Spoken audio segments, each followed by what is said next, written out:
ہے جیسے کسی درخت پر پھل لگے ہوں۔ اللہ اکبر، ایمان کا معاملہ درخت کی طرح ہے اور عمل کا معاملہ پھل کی طرح ہے۔ جس طریقے سے بغیر درخت کے، بغیر پھل کے درختوں کو زینت نہیں ہوتی، اسی طرح سے بغیر عمل کے ایمان، اللہ اکبر، انسان کو اس مقام پر نہیں لے جا سکتا جہاں پر عمل ایمان کے ساتھ انسان کو لے کر کے جاتا ہے۔ اللہ رب العزت قرآن مقدس میں مکے والوں کو جھنجھوڑ کر کے فرما رہا ہے، جو لوگ اعمال کرنے کی بجائے، ایمان لانے کی بجائے اپنے باپ داداؤں پر فخر کرتے تھے۔ یہ سورہ مبارکہ مکے میں نازل ہوئی ہے۔ اللہ اکبر، یہ آیہ کریمہ جس کی میں نے تلاوت کی ہے مکۃ المکرمہ میں نازل ہوئی ہے۔ اللہ رب العزت نے باپ داداؤں پر فخر کرنے والوں کو، مال و منال پر فخر کرنے والوں کو ارشاد فرمایا، الہاکم التکاثر حتی زرتم المقابر، ہلاک کر دیا تم کو مال کی زیادہ طلبی نے، مال کی لالچ نے، مال کے شوق نے تمہیں ہلاک کر دیا، یہاں تک کہ تم قبر کے گڑھے تک پہنچ گئے۔ اور اس کے بعد پھر وہ سارا ذکر آتا ہے اس کے آگے کا۔ میرے آقا صلی اللہ علیہ وآلہ وسلم کے پیارے دیوانوں، ام المومنین سیدہ عائشہ صدیقہ رضی اللہ تعالی عنہا ارشاد فرماتی ہیں، ایک مرتبہ اللہ کے رسول صلی اللہ علیہ وآلہ وسلم نے ہم لوگوں سے مخاطب ہو کر کے ارشاد فرمایا کہ لوگوں یہ بتاؤ کہ تمہاری اولاد، تمہاری بیوی، تمہارے بچے، اسی طرح سے تمہارا مال اور تمہارے دوست و احباب، ان کی مثال کیا ہے، ان کے حالات کیا ہیں؟ انسان اس دنیا کے اندر اللہ سے غافل ہو کر، عبادت سے غافل ہو کر کبھی دوستوں کے پیچھے پڑا ہوا ہے، کبھی مال کے پیچھے پڑا ہوا ہے، کبھی اللہ اکبر اولاد میں گم ہے۔ تو اللہ کے رسول علیہ السلام فرماتے ہیں،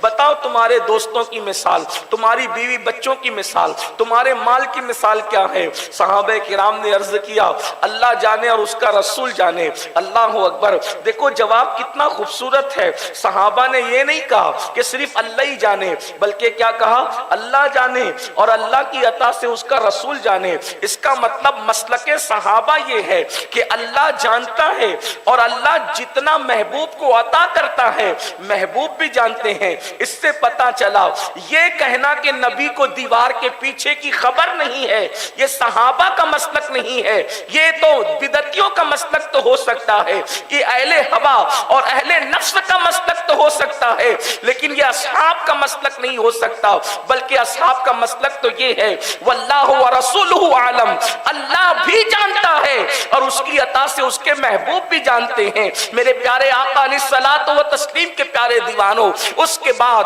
اللہ کے رسول صلی اللہ علیہ وآلہ وسلم اب ارشاد فرماتے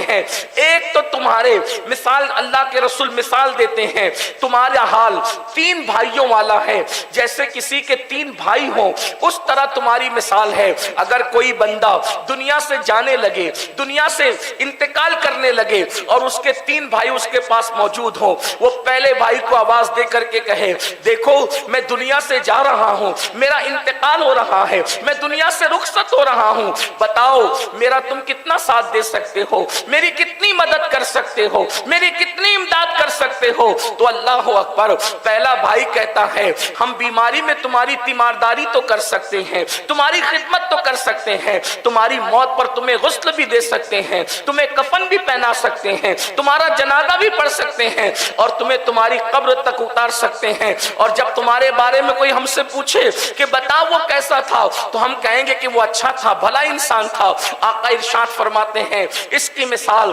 تمہارے بیوی بچوں اور تمہارے رشتہ داروں کی ہے، یعنی کہ وہ تمہیں قبر تک پہنچانے میں ساتھ آتے ہیں۔ اس کے بعد ارشاد فرمایا دوسرا طبقہ وہ ہے، یعنی دوسرے بھائی کو آواز دیا تو اس سے پوچھا میں دنیا سے جا رہا ہوں، میری کیا مدد کر سکتے ہو؟ تو کہا ہم نے تو تندرستی تک تمہاری مدد کی ہے، اب اس سے زیادہ تمہاری کیا مدد کریں اور تمہاری کیا امداد کریں؟ ارشاد فرمایا یہ تمہارے دنیاوی دوست ہیں، دنیا کے لوگ ہیں، اسی طرح تمہارا دنیا کے لوگوں کے ساتھ حال اور احوال ہے۔ اس کے بعد فرمایا مگر اللہ اکبر، پھر تیسرے بھائی کو کو آواز دیا اور اس کے بعد اللہ اکبر تیسرے بھائی کو آواز دیا اور تیسرے بھائی کو پوچھا اللہ اللہ کہ بتاؤ تم ہماری کیا مدد کر سکتے ہو، ہم دنیا سے جا رہے ہیں، ہمارا انتقال ہو رہا ہے۔ تو اس نے کہا کہ میں دنیا میں تمہارے ساتھ رہا اور قبر میں بھی تمہارے ساتھ رہوں گا، قبر میں تمہارا مونس رہوں گا، تمہارا غمگسار رہوں گا، تمہارا مددگار رہوں گا، تمہیں وحشت ہوگی تو تمہاری مدد کروں گا، تمہیں اگر عذاب دیا جائے گا تو تمہیں بچانے کی کوشش کروں گا، تمہارے کام آؤں گا، حتیٰ کہ میزان پر جب تمہیں ضرورت ہوگی